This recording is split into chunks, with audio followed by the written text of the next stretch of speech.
টিমটা বাংলাদেশ বিসিবি পাঠাইছে, এদের দ্বারা মনে হইতেছে না যে দ্বিতীয় রাউন্ড পার হইতে পারে। এখন ভাই মুখ দিয়ে বলতে হবে না, আমার মাঠে ভেটে বলে খেলে দেখাইতে হবে। আজকে তামিম, মুশফিকুর রহিম, মেহেদী হাসান মিরাজ, এনামুল হক বিজয়, ভালো ভালো প্লেয়ারকে তারা বাদ দিছে।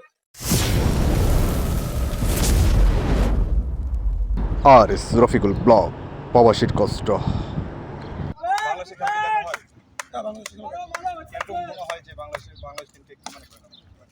বাংলাদেশ টিমের প্রতি আমাদের অনেক আশা প্রত্যাশা ছিল, কিন্তু বর্তমান এই যে বিশ্বকাপের যে দলটা বাংলাদেশ ক্রিকেট বোর্ড পাঠাইছে, এখান থেকে আমরা অনেক হতাশ।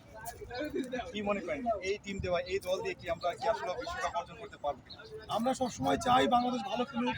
আমরা যারা প্রবাসী আছি সবাই চাই যে বাংলাদেশ টিম ভালো খেলুক, আমাদের একটা এটা বাংলাদেশের নামটা উজ্জ্বল, আমাদের ভালো লাগে। কিন্তু বর্তমানে যে টিমটা বাংলাদেশ বিসিবি পাঠাইছে, এদের দ্বারা মনে হইতেছে না যে দ্বিতীয় রাউন্ড পার হইতে পারে।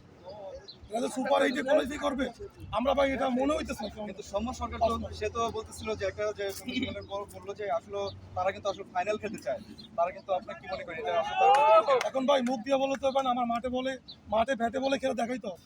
মুখ দিয়ে যদি বলি যে আমি বিশ্বকাপ নিবো, ভাই আমার তো ওভাবে টিম দিতে হবে। আপনি দেখেন আজকে তামিম, মুশফিকুর রহিম, মেহেদী হাসান মিরাজ, এনামুল হক বিজয়, ভালো ভালো প্লেয়ারকে তারা বাদ দিছে। এটা জানি না যে এটা বিসিবি মানে কি দেখা এই টিমটা নির্বাচন করলো, তারা ভালো জানে যে তারা দায়িত্বে আছে। তো আমাদের মনে হইতেছে যারা আমরা ক্রিকেট প্রেমী আছি, যারা আমার বাইরে থেকে প্রবাস থেকে ক্রিকেট টিমকে সাপোর্ট দিতেছে, আমার মনে হইতেছে না যে এই টিমটা আসলে বাংলাদেশ সরকার মানে বাংলাদেশ ক্রিকেট বোর্ড একটা ভালো টিম দিছে। আরো ভালো হইতে পারতো, অপশন ছিল আমাদের।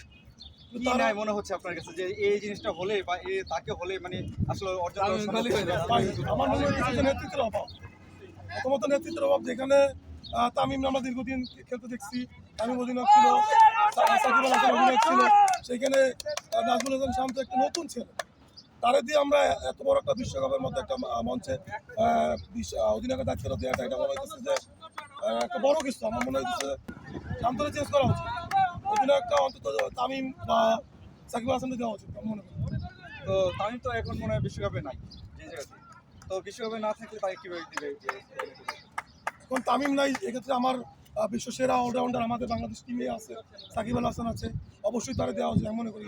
এবং অভিজ্ঞ মাহমুদুল্লাহ রিয়াদ আছে, অভিজ্ঞ বাংলাদেশের দীর্ঘদিন খেলতেছে, এটা বাংলাদেশ বিসিবি অবশ্যই চেঞ্জ করে তাদেরকে দেওয়া উচিত আমি মনে করি। আসলে কি সব কিছু কি আপনার ক্রিকেটে যারা দলে যারা খেলতেছে সদস্যদেরকে কিছু ভুল নাকি সব ভুল কি আপনার যারা ম্যানেজমেন্ট টিম যারা আছে তাদের উপর কোনো এরকম কোনো ভুল আছে মনে করেন, বা কোচ যে আছে কিংবা বিসিবির সভাপতি কার আপনার দোষটা বেশি মনে করে এই জায়গাতে যে আসলে আমরা ভালো খেলছি না এইটার? আমি মনে করি যে এটার ক্ষেত্রে অবশ্যই তো বিসিবি দায়ী থাকবে, যেহেতু বিসিবি খেলা পরিচালনা করে, বিসিবি থেকে তো নির্দেশনা দিয়ে দেয়, মাঠে কীভাবে খেলবে এটা তো উপর থেকেই জানাই দেওয়া হয় তাদেরকে, ঠিক না? তো এটা আমি মনে করি কোনো প্লেয়ারের তো কিছু না, ওভাবে বিসিবি যেভাবে পরিচালনা করবে ঠিকভাবে ক্রিকেট টিম। আমি মনে করি আরেকটা ভালো অপশন ছিল আমাদের কাছে, যেহেতু আমাদের ভালো কিছু ব্যাটসম্যান ছিল, ইমরুল ছিল, এনামুল হক বিজয় ছিল, মেহেদী হাসান মিরাজ ছিল, তামিম ছিল, আমাদের বেস্ট কিছু প্লেয়ার ছিল যারা দীর্ঘদিন তারা ভালো খেলে আসছে। আপনি যদি দেখেন যে নাজমুল হাসান শান্ত, তার বিগত 10টা ম্যাচের আপনি পারফরমেন্স দেখেন, একেবারে খারাপ। লিটন দাস একজন আছে, এরা বিগত 5 বছর মানে 5 ম্যাচের আপনি পারফরমেন্স দেখেন খুব খারাপ। এক্ষেত্রে যারা রিজার্ভ বেঞ্চে আছে বা যারা বাইরে আছে, আমি মনে করি তাদেরকে একটু সুযোগ দেওয়া উচিত ছিল, যেহেতু একটা সীমাবদ্ধতার ভিতরে ক্রিকেটটা চলে প্লেয়ারের ক্ষেত্রে। এক্ষেত্রে বিসিবির একটু চিন্তা ভাবনা করা উচিত ছিল আমি আমার পার্সোনাল দিক। তাহলে কি মনে হয় কি আপনার চিন্তাধারা যদি সব ঠিকঠাক থাকতো তাহলে কি মনে হয় বিশ্বকাপ অর্জন করতে পারতাম? আপনার কি মনে হয়?